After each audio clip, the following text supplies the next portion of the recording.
السلام علیکم ورحمۃ اللہ وبرکاتہ۔ الحمد للہ رب العالمین والعاقبۃ للمتقین والصلاة والسلام علی سیدنا وحبیبنا محمد وعلی آلہ وصحبہ اجمعین۔ اما بعد فاعوذ باللہ من الشیطان الرجیم وَيُطَافُ عَلَيْهِمْ بِآنِيَةٍ مِّن فِضَّةٍ وَأَكْوَابٍ كَانَتْ قَوَارِيرَ مِن فِضَّةٍ قَدَّرُوهَا تَقْدِيرًا وَيُسْقَوْنَ فِيهَا كَأْسًا كَانَ مِزَاجُهَا زَنجَبِيلًا عَيْنًا فِيهَا تُسَمَّى سَلْسَبِيلًا۔ گرامی قدر بھائیوں اور لائق احترام ساتھیوں، ایمان کے 6 رکن ہیں۔ اللہ پر ایمان، اس کے فرشتوں پر ایمان، اس کی کتابوں پر ایمان، اس کے رسولوں پر ایمان، اچھی بری تقدیر پر ایمان اور آخرت پر ایمان، مرنے کے بعد دوبارہ اٹھنے پر یقین رکھنا، یہ ایمان کے 6 ارکان میں سے ایک رکن ہے۔ ہم نے آخرت پر ایمان کے حوالے سے تفصیل سے گفتگو آپ بھائیوں کے ساتھ کی۔ موت سے لے کر جنت اور جہنم تک کے تمام مراحل کے حوالے سے اللہ اور اللہ کے رسول صلی اللہ علیہ وسلم نے جو خبریں دی ہیں، ان خبروں کی تصدیق کرنا اور ان کو سچا ماننا، یہ ایمان بالآخرت کہلاتا ہے۔ موت سے لے کر روح قبض ہونے کے مرحلے سے لے کر جسم اور روح کی جدائی کے مرحلے سے لے کر جنت اور جہنم تک کے جتنے مراحل بھی ہیں، جس میں موت بھی ہے، موت کی سختیاں بھی ہیں، روحوں کا نیک روح کا آسمان پر چڑھنا بھی ہے، بری روح کا پہلے آسمان سے نیچے گرا دینا بھی ہے، اور جس میں عذاب قبر کا فتنہ بھی ہے، قبر کا سوال جواب بھی ہے، اور پھر قبر کا عذاب اور قبر کی نعمتیں بھی ہیں، پھر وہ ایک لمبا برزخ کا مرحلہ بھی ہے، پھر کچھ روحوں کا جنت میں ہونا، کچھ کا جنت کے جو ہے نا وہ قندیلوں میں ہونا، کچھ کا جنت کے دروازے پہ ہونا، اور کچھ کا قبر کے ساتھ متاثر ہونا، جسم کے ساتھ عذاب سے متاثر ہونا، اور وہ بھی ہم نے تفصیل کے ساتھ آپ کے سامنے ڈسکس کی تھی۔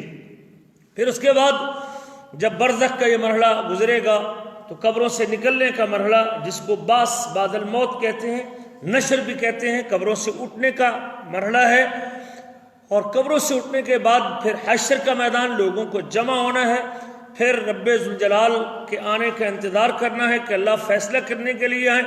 40 سال کا وہ مرحلہ ہے۔ پھر اس مرحلے کے بعد نامہ اعمال کا بٹنا ہے، دائیں ہاتھ میں یا بائیں ہاتھ میں۔ نامہ اعمال کے بعد پھر رب ذوالجلال محاسبہ کریں گے، کسی کا حساب آسان اور کسی کا مشکل ہوگا۔ محاسبے کے بعد اعمال کا وزن ہوگا، اور اعمال کے وزن کے بعد اسی طرح حوض کوثر بھی ایک مرحلہ ہے اس مرحلے میں سے، اور کوثر کے بعد پھر کافر اور منافق لوگوں کو جہنم میں ڈال دیا جائے گا، اور منافقوں کا نور جو ہے نا وہ چھپا لیا جائے گا اور بجھا دیا جائے گا۔ مومنوں کو ایک اور مرحلہ گزرنا پڑے گا، اور وہ کون سا مرحلہ ہے؟ پل صراط۔ صراط وہ جگہ ہے اور وہ پل ہے، اور جس کو مومنوں نے کراس کرنا ہے، جو جہنم کے اوپر ہے، جو بال سے زیادہ باریک اور تلوار سے زیادہ تیز ہے، اور ہر آدمی اپنے ایمان کے نور کی بنیاد پر اس پل کو کراس کرے گا۔ جس قدر بندے کے اندر ایمان زیادہ ہے اور جس قدر اعمال کی تائید اسے حاصل ہے اور اعمال کی کثرت ہے، نیکیوں میں اضافہ ہے، نیکی کثرت سے اس کے پاس موجود ہے، مالک الملک اسی قدر اس کو وہاں نور عطا کرے گا۔ اور اس کو کراس کرنے کے بعد پھر کنترا ہے، کنترے کے بعد پھر جنت کے دروازے پہ مومن نبی کریم صلی اللہ علیہ وسلم کی ایک اور سفارش کے منتظر ہوں گے، اور آپ صلی اللہ علیہ وسلم کی سفارش سے جنت کا دروازہ کھلے گا، سب سے پہلے آپ کے لیے کھلے گا، اور پھر جنت میں داخلہ ہے مومنوں کا۔ کافر اور منافق اور گنہگار مومن جو پل کراس کریں گے، وہ اپنے گناہوں کی بنیاد پر اس پل سے کٹ کے گرتے رہیں گے، حتیٰ کہ وہ جس کے دامن پر شرک کا دھبا نہیں ہوگا وہ جل کے کوئلہ ہو جائے گا۔ رسول کریم کی سفارش سے پھر اس کو نکالا جائے گا، جس کے دل میں ایک ذرہ برابر بھی، رائی کے دانے کے برابر بھی ایمان ہوگا، اس کو جہنم سے دوبارہ نکال لیا جائے گا۔ یہ سارا مرحلہ ایمان بالآخرت۔ اس کے بعد جنت ہے اور جنت کی نعمتیں ہیں، اور جہنم ہے اور جہنم کا عذاب ہے۔ پھر اس کے بعد یہ اعلان ہو جائے گا کہ آج کے بعد موت کو دمبے کی صورت میں لا کے ذبح کر دیا جائے گا۔ جنتی جنت میں رہیں گے اور وہاں اپنی موجیں کریں گے، اور جہنمی جہنم میں رہیں گے، اور اسی جہنم کے اندر جو ہے نا وہ رہیں گے۔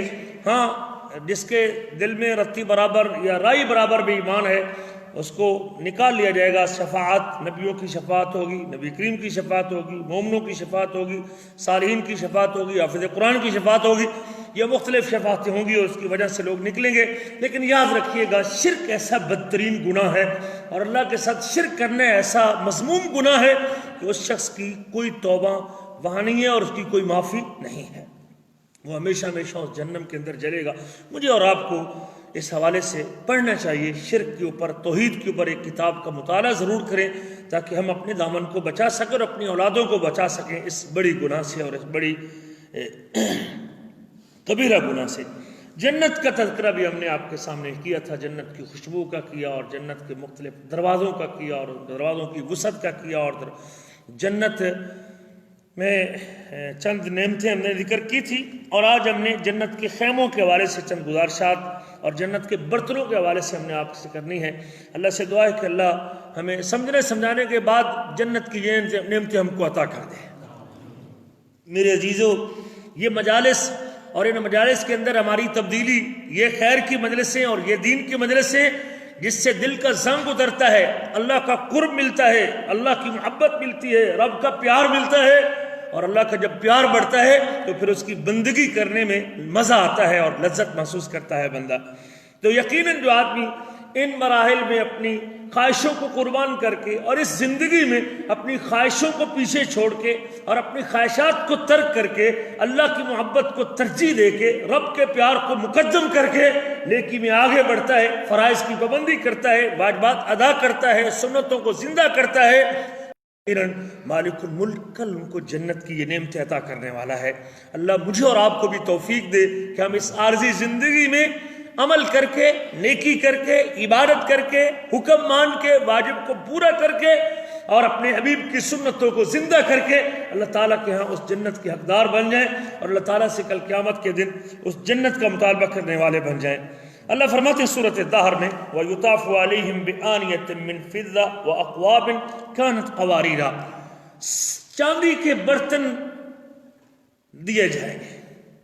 جنت کے دربان چاندی کے برتن لے کے جنتیوں کے اوپر چکر لگائیں گے، اور آب خورے ہوں گے، جام ہوں گے، اور وہ بھی شیشے کے ہوں گے، اور وہ شیشہ بھی چاندی کا ہوگا، اور وہ بھر کے لائیں گے، تقدیر کر کے اس کا اندازہ لگا کے لے کے آئیں گے جنت کے جو ساقی ہوں گے اور پلانے والے ہوں گے۔ وَيُسْقَوْنَ فِيهَا كَأْسًا كَانَ مِزَاجُهَا زَنْجَبِيلًا، جنت میں جو مشروب ملے گا، جو پینے کو ملے گا اور جو پانی ملے گا، اس میں جو ہے نا وہ کہتے ہیں زنجبیل، ادرک کی امیزش بھی ہوگی، ادرک کی امیزش بھی ہوگی۔ عَيْنًا فِيهَا تُسَمَّى سَلْسَبِيلًا، اور اس جنت میں ایک ایسا چشمہ بھی ہوگا جس کا نام سلسبیل ہوگا، سلسبیل نامی چشمہ بھی اللہ تعالیٰ عطا کریں گے۔ سورۃ زخرف میں اللہ کہتے ہیں یطاف علیہم بصحاف من ذہب، یہاں تو ہم پلاسٹک کی پلیٹوں پہ آ گئے اور یہاں تو ڈسپوزیبل برتن ہیں، لیکن جنت وہ عظیم مقام ہے جس میں سونے کی پلیٹیں۔ آج دنیا میں مرد کے لیے سونے کے برتن استعمال کرنا جائز، اور آج دنیا میں سونا پہننا مرد کے لیے جائز نہیں ہے، لیکن آج ہم نے اپنی مرضی کو قربان کر کے اور اپنی خواہشوں کو کچل کے رب کا حکم مان کے یقیناً ہم نے ان چیزوں کو چھوڑ دیا جس سے مالک نے منع کیا ہے، تو پھر کل پروٹوکول ملے گا، عزت ملے گی، مقام یہ ملے گا کہ اللہ جنت میں سونے اور چاندی کے برتن عطا کرنے والے ہیں۔ اللہ فرماتے ہیں وَيُطَافُ عَلَيْهِمْ بِصِحَافٍ مِّن ذَهَبٍ وَأَكْوَابٍ، جام بھی، آب خورے بھی، گلاس بھی، پینے کے کپ بھی، وہ بھی اللہ اکبر سونے کے ہوں گے، اور پلیٹیں بھی سونے کی، اور اس کے ساتھ وَفِيهَا مَا تَشْتَهِي الْأَنفُسُ، جو بندے کے من میں آئے گا، جو بندے کے جی میں آئے گا، جو آدمی چاہے گا اللہ تعالیٰ اسے عطا کرے گا۔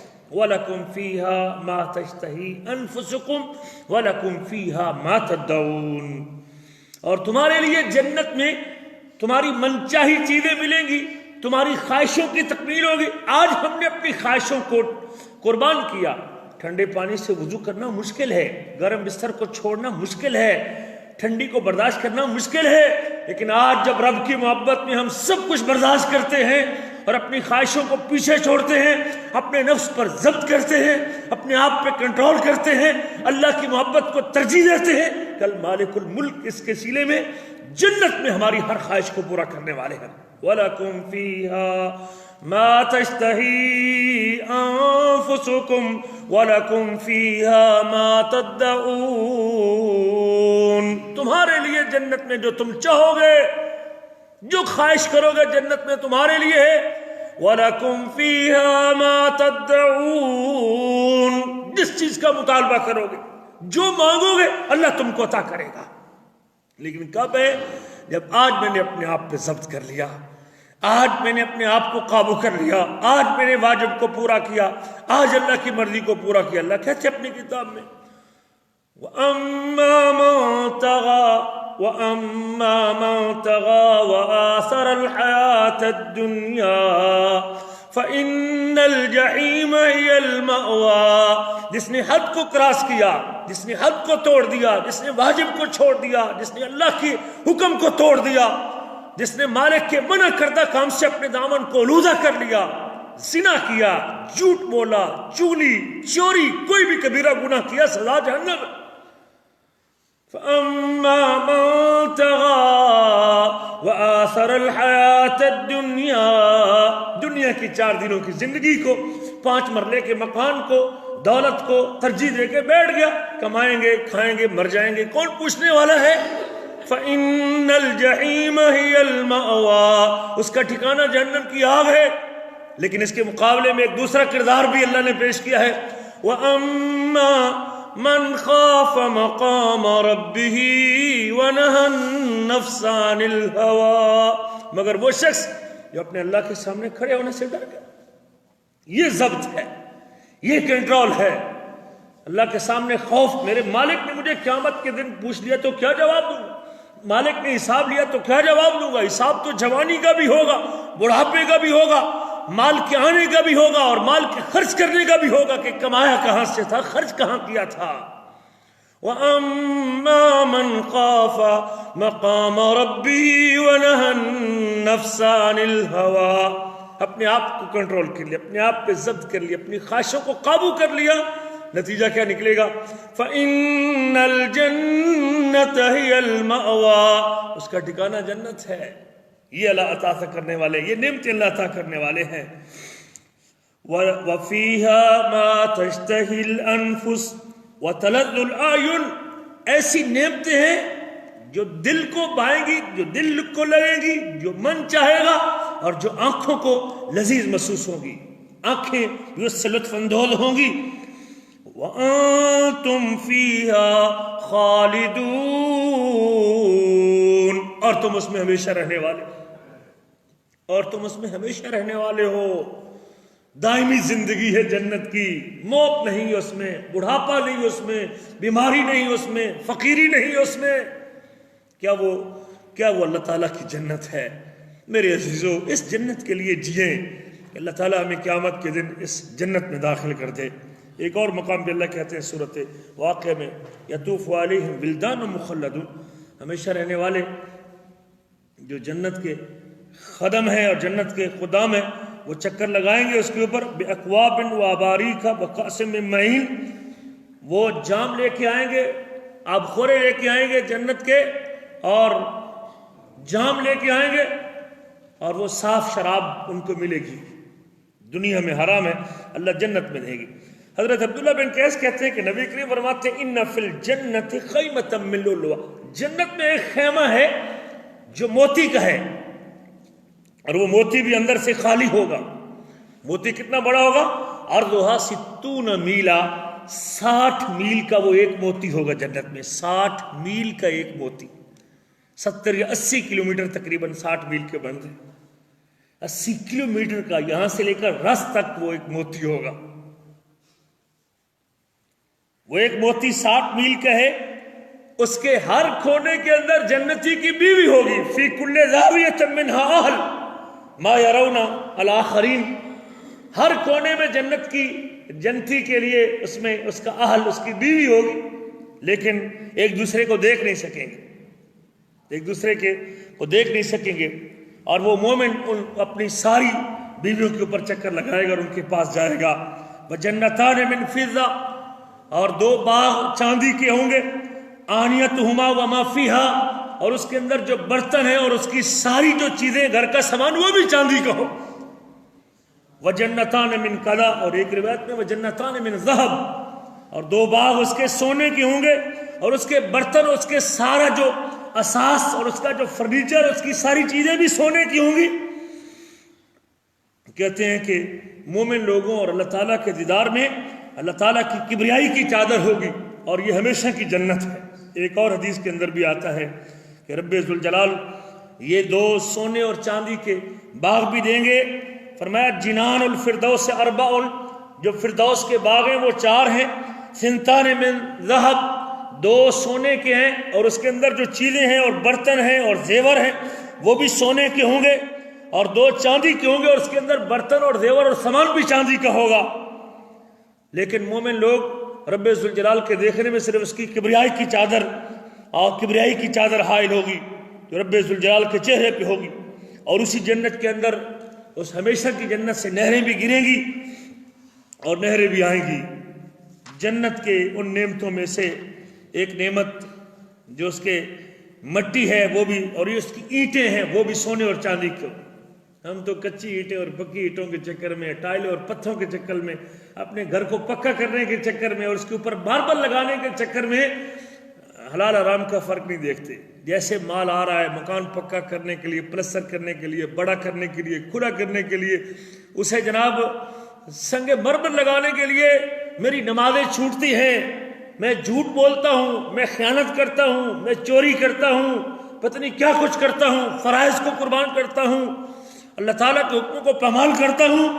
لیکن اگر ہم اسی مسکینی میں زندگی گزار کے چلے جائیں گے، بھلے مکان پکا نہ بھی ہوا، مکان کچا بھی رہا، لیکن اگر آپ کے فرائض کے پابندی رہے، نمازیں پابندی سے پڑھتے رہے، تکبیر اولیٰ کو پاتے رہے، رات کو اٹھ کے قیام کرتے رہے، قرآن کی تلاوت کرتے رہے، اللہ کو راضی کرتے رہے، حرام کو چھوڑتے رہے، رب ذوالجلال کے حکموں کو ترجیح دیتے رہے، پھر اللہ تعالیٰ جنت میں وہ مقام عطا کرے گا اور وہ گھر عطا کرے گا اور وہ بنگلہ عطا کرے گا جس کی اینٹیں بھی سونے اور چاندی کی ہوں گی.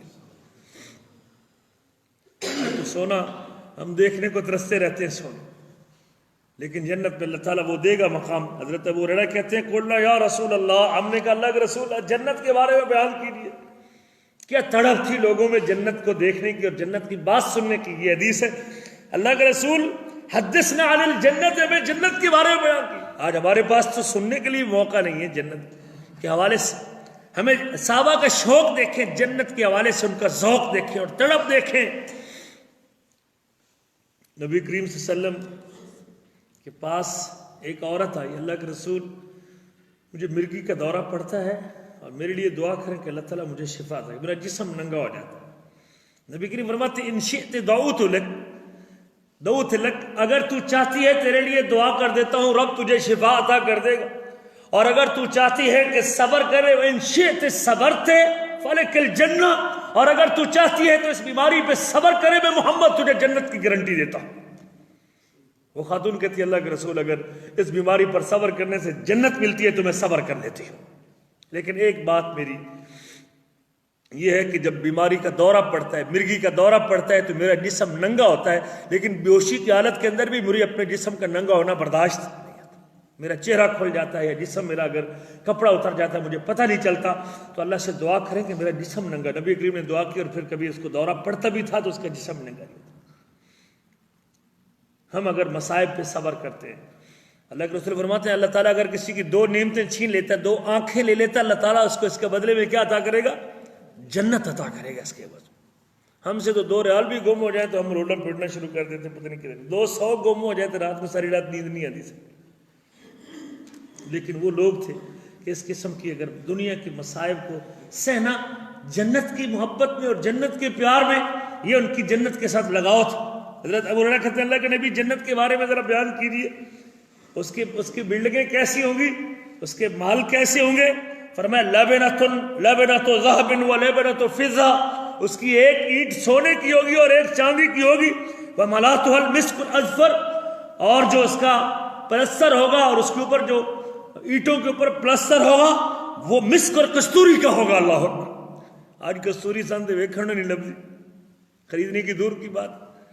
جنت کے بلڈنگوں اور مکانوں اور محلوں کی اور قصر کا جو پلستر ہوگا وہ بھی کستوری کا ہوگا. یاقوت اور موتی کے پتھر ہوں گے، اس کی مٹی جو نیچے ہوگی وہ یاقوت کی ہوگی، لولو اور یاقوت کی ہوگی، موتیوں کی ہوگی، زعفران کی مٹی ہوگی اس میں. اور جو آدمی اس میں داخل ہوگا وہ ہمیشہ نعمتوں میں رہے گا، کبھی اس کو مایوسی اور بیماری نہیں آئے گی. جو ایک مرتبہ آ جائے گا اللہ اس کو نعمتوں میں رکھے گا، اس کے بعد کبھی مایوسی اور بیماری نہیں آئے گی. وَيَخْلُدُ وَلَا يَمُوتُ، ہمیشہ رہے گا، اس کو موت نہیں آئے گی. لا تبلا ثيابه، اس کے کپڑے بسیدے نہیں ہوں گے. ولا يفنى شبابه، اور اس کی جوانی ختم نہیں ہوگی. اللہ اکبر کبیرہ. جنت میں بوڑھا کوئی نہیں ہوگا. میرے عزیزو، ہم کو اس جنت کے لیے جینا چاہیے اور اس کے لیے اپنی کوشش کرنی چاہیے جس میں بڑھاپا نہیں ہے. اللہ کے رسول صلی اللہ علیہ وسلم نے اس جنت کے حوالے سے اس کے جو قصر اور بنگلے ہیں اور جو مختلف قسم کے اس میں کوٹھی ہیں وہ بھی اللہ کے نبی نے ذکر کی. حضرت جابر کہتے ہیں کہ اللہ کے رسول صلی اللہ علیہ وسلم نے فرمایا کہ رائی تو نہیں دخلت الجنہ، میں نے خواب میں دیکھا کہ میں جنت میں داخل ہو گیا. فَإِذَا أَنَا بِالرُّمَيْسَاء، مجھے حضرت ابو طلحہ کی بیوی حضرت ام سلیم وہاں نظر آئی. حضرت ابو طلحہ کی بیوی تھی. وَسَمِعْتُ خَشْفَةً او خَشْفَةً، میں نے ایک آٹ سنی، سرسراہٹ سنی، میں نے قدموں کی چاپ سنی. فَقُلْتُ مَنْ هَذَا، میں نے پوچھا کہ یہ کون ہے؟ فَقَالَ هَذَا بِلَالٌ، یہ حضرت بلال ہے. وَرَأَيْتُ قَصْرًا بِفِنَائِهِ جَارِيَةً، میں نے ایک ایسا محل دیکھا جس کے صحن کے اندر خاتون بیٹھی ہوئی تھی، لونڈی تھی جس کے خاتون کے اندر. فَقُلْتُ لِمَنْ هَذَا، میں نے پوچھا یہ محل کس کا جنت میں؟ فَقَالَ لِعُمَرَ، مجھے جواب ملتا ہے کہ یہ عمر بن خطاب کا محل ہے. یہ وہ لوگ تھے جن کے محل نبی کریم کو دکھا دیے گئے تھے لیکن پھر بھی عمل سے پیچھے ہٹے. پوری رات گزر جاتی تھی. ان عذاب ربک لواقع، رات گزر گئی. عمر بن خطاب اسی آیت کو پڑھتے پڑھتے روتے رہے اور رات گزر گئی. رات کو قیام کرتے تھے، اس کے باوجود کہ جیب کے اندر جنت کے ٹکٹ موجود تھے. کیا تڑپ تھی اور کیا اللہ سے محبت تھی اور کیا پیار تھا اللہ تعالیٰ سے. میں نے پوچھا کس کا محل ہے؟ فرمایا یہ عمر بن خطاب کا محل ہے. فاردت ان ادخل، میں نے ارادہ کیا کہ اس کے اندر دیکھوں، داخل ہو جاؤں اور دیکھوں اس کے اندر کیا ہے. فذکرت غیرتک، عمر بن خطاب سامنے بیٹھے جب قصہ سنا رہے تھے. عمر تیری غیرت مجھے یاد آ گئی اور میں نے تیری غیرت کی وجہ سے تیرے محل میں داخل نہیں ہوا. وہ حور بھی بیٹھی ہوئی تھی اس کے اندر اور میں داخل نہیں ہوا اس محل کے اندر. فقال عمر بأبی و امی یا رسول اللہ، میرے ماں باپ آپ پر قربان. کیا محبت تھی صحابہ کرام کی نبی کریم کے ساتھ. میرے ماں باپ آپ پر قربان، میرے ماں باپ آپ پر قربان ہو جائیں. علی کا آغا، کیا میں آپ کے اوپر غیرت کھاؤں؟ آپ داخل ہو جاتے. اللہ اکبر کبیرہ. میرے عزیزو، یہ جنت ہے اور یہ اس کے محل ہیں. ایک اور روایت کے لفظ دخلت الجنت فاذا انا بقصر من ذهب، جنت میں داخل ہوا تو میں نے ایک سونے کا محل دیکھا. پورا محل ہی سونے کا بنا ہوا، پورا محل ہی سونے کا. ساری بلڈنگ کی چار دیواری بھی اس چنائی بھی سونے کی.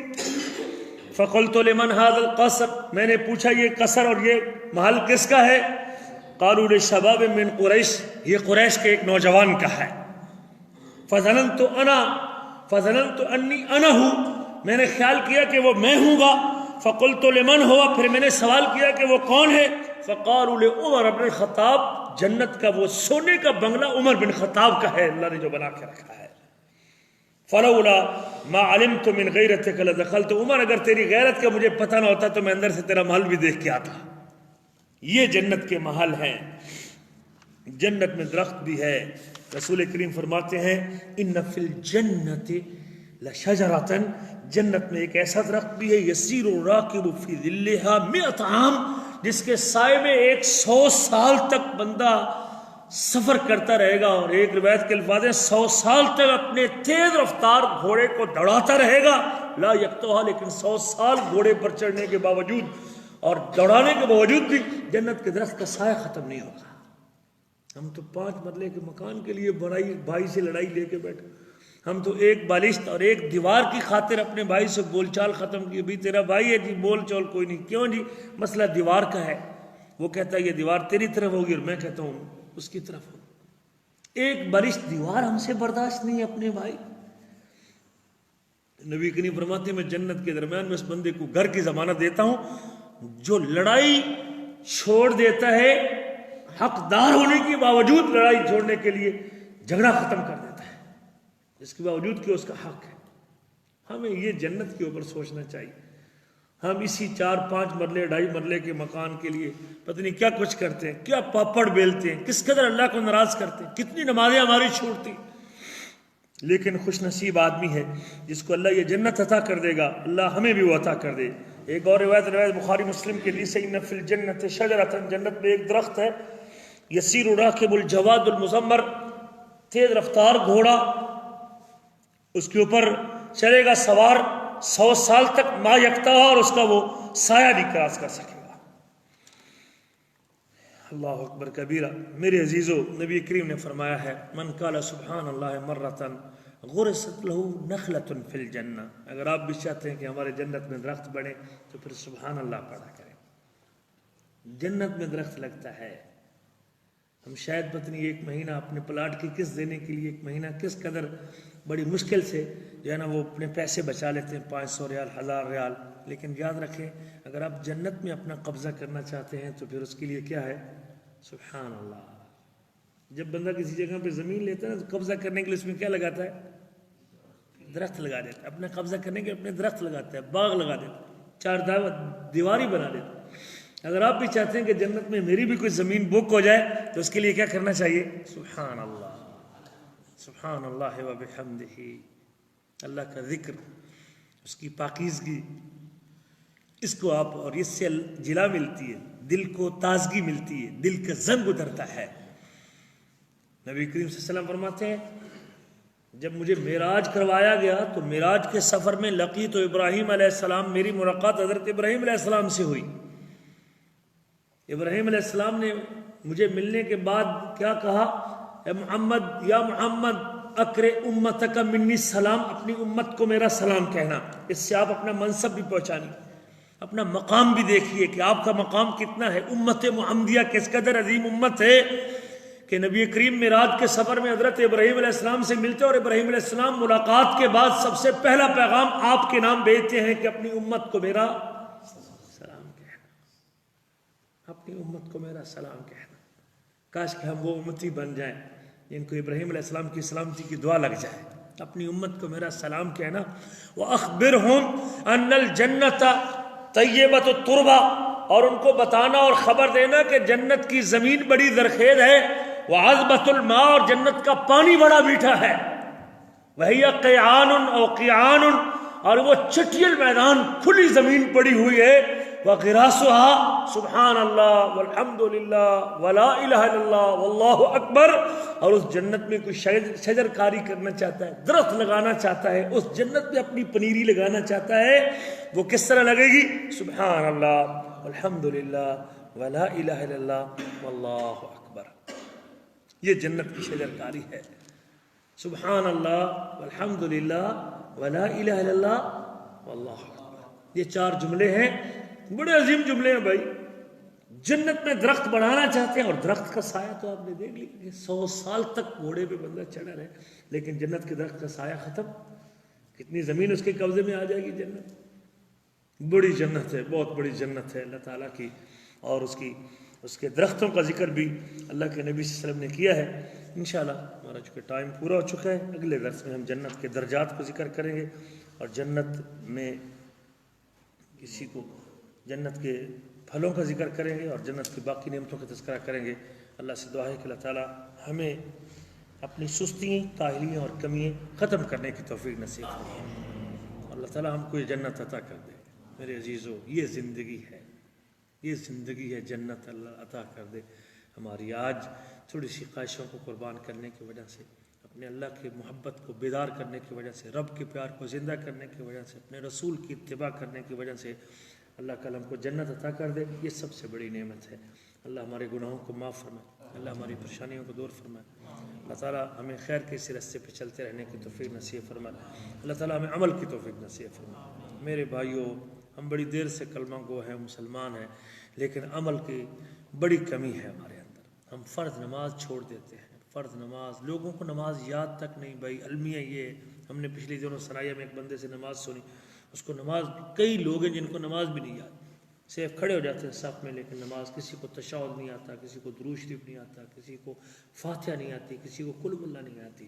آپ حضرات اس حوالے سے فکر کریں کہ نماز سنایا کریں۔ ہماری کلاس یہاں بھی ہوتی ہے مغرب سے عشاء تک، سوار، منگل اور بدھ کو ہم نماز سنتے ہیں، لوگوں کو اذکار یاد کرواتے ہیں، نماز سنتے ہیں اس نیت کے ساتھ کہ شاید آپ بھی کبھی کبھار اگر درس کے بعد کوئی ساتھی نماز سنانا چاہے، ایک مرتبہ نماز سنا لیں تاکہ اس میں کوئی غلطی ہے تو وہ دور ہو جائے، ورنہ ساری زندگی وہ غلطی ساتھ رہے گی۔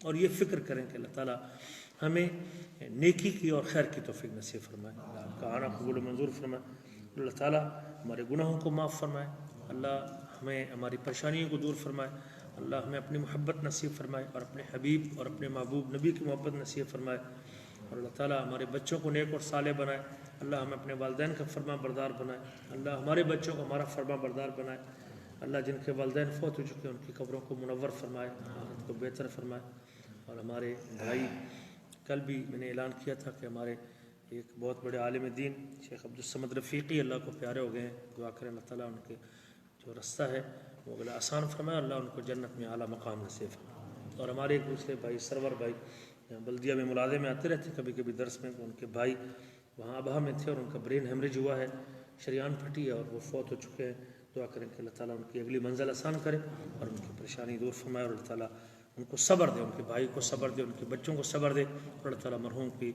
قبر کو منور فرمائے اور آخرت کو بہتر فرمائے، اللہ تعالیٰ ہم سب کی نیکی قبول فرمائے اور ہمارے گناہوں کو معاف فرمائے۔ جی کچھ